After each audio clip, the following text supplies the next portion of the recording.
Salvação especial mais uma vez, Testemunhos para a Igreja, volume 2, página 35.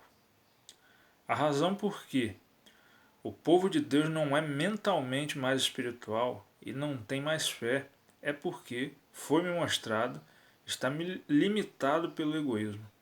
O profeta está se dirigindo aos guardadores do sábado e não aos pecadores, não aos incrédulos, mas aos que fazem grande profissão de piedade. Não é a abundância de suas reuniões que Deus aceita, não as numerosas orações, mas a prática do bem, o fazer as coisas certas no tempo certo.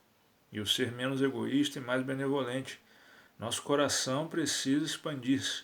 Então Deus fará que seja como um jardim regado, cujas águas nunca faltam.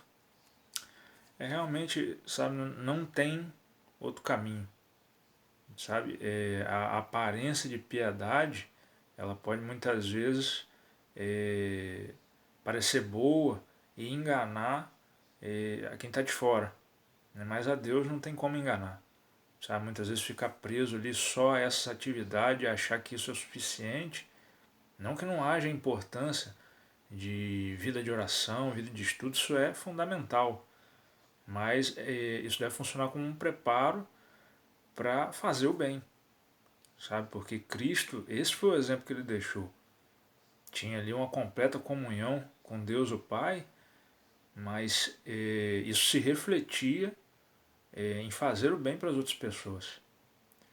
E se isso não tem acontecido na nossa vida, a prática cristã, muitas vezes assim, acaba virando uma coisa mecânica, ou então uma coisa meio que profissional, né? A pessoa já lida com aquilo ali, de repente é remunerado pela atividade missionária que ela exerce, então vira uma coisa ali bem técnica, bem é, humana mesmo, como um trabalho comum, sabe? E o propósito ali importante, que é realmente se preocupar com o mal que tem afetado as pessoas nesse mundo de várias formas e trazido sofrimento, e com isso se sensibilizar e de alguma maneira tentar ali trazer alívio, não acontece. Então realmente o efeito não está acontecendo. A pessoa parece que quanto mais contato ela tem com o que vem de Cristo, mais ela se endurece. Sabe? Isso infelizmente pode acontecer também. Então, para haver esse desenvolvimento espiritual, tem que haver esse fazer o bem, se importar com tudo de ruim que está acontecendo no mundo e procurar, pouco a pouco, um passo atrás do outro, porque realmente muitas vezes a gente fica preso, né, só a nossa vida, os nossos problemas, as nossas dificuldades, só consegue enxergar isso e acaba esquecendo, né, que existe, né, situações às vezes muito piores do que a nossa, e não se movimenta para de alguma maneira tentar aliviar tudo isso de ruim que se passa. Muitas vezes a gente vai se anestesiando, adormecendo diante de tudo de ruim que acontece.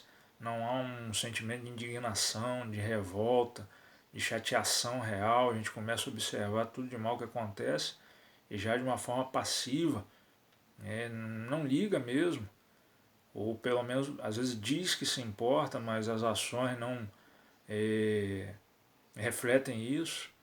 E alguns outros, infelizmente, chegam até numa situação ainda mais complicada. Ela começa a ver as coisas de ruim acontecendo e já tem ali até uma atitude realmente até meio que psicopata, sabe? Acha graça, faz piada, sabe? Realmente não tem nenhuma. Não se sensibiliza de forma nenhuma. O sofrimento se tornou uma coisa tão comum, desde que não esteja acontecendo comigo, então tudo tranquilo. Sabe? Então é importante a gente buscar esse verdadeiro crescimento espiritual. As atividades, né, de comunhão com Deus, estudo da palavra, oração, são muito importantes. Mas eles têm que ser aí coisas que venham nos preencher e se refletir em boas ações, simplesmente por querer ver o bem do outro, né? Porque é dessa forma que a gente realmente desenvolve o caráter de Deus. Deus mostra que ele é dessa maneira. Ele faz o bem simplesmente para ver os outros bem, né? Não para ter alguma coisa em troca ou algum reconhecimento ou coisa parecida. Então é pensar aí nessa questão e pedir, claro, a ajuda de Deus, a transformação que o Espírito Santo pode trazer para pouco a pouco começar a prática, né, exercitar essas atividades e assim ir desenvolvendo, crescendo cada vez mais.